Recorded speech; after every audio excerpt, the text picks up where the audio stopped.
په خپل کور میږي هم زورور وي یا په خپل کور میږي هم ازمري وي. دا متل مونږ په هغه وخت کې کو چې په داسې ځای کې د بنی آدم د پنجن خطو موقع وي چې د بل په ځای باندې د بل په کور باندې د بل په اډه د بل په دیره باندې د زور ازمایي خبره وي. نو هغلته کې دا خبره کیږي چې په خپل کور باندې میږي هم زورور وي او د هغې وجه دا وي چې بنی آدم ته د خپل کور د خپل چاپیرچل د خپل کوس پاس د خپل کتبره د خپل طاقت د خپل گاون هر یو سیز اندازه وي. او په پردي کور کې خو ظاهره خبره ده چې بنی آدم ته هیڅ پته نه لګیږي چې د کم ځای نه گزار کیږي د کم ځای نه ښه کیږي د کم ځای نه بد کیږي کم ځای رڼا ده کم ځای تیاره دي کم ځای زور دی کم ځای کمزوري دي. نو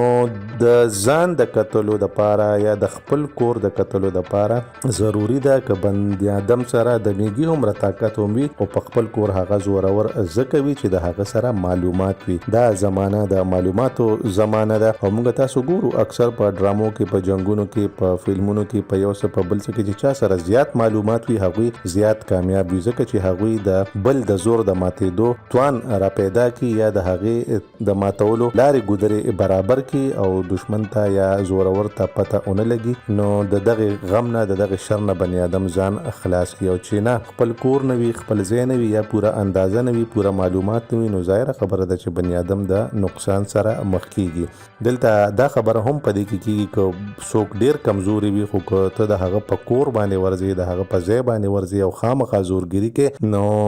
احتیاط ډیر ضروری وي ځکه چې په کور میږي هم بد وي گزار کولی شي او هغه وایي کنه چې خس مګنه په سترګو کې ودی پریوزي.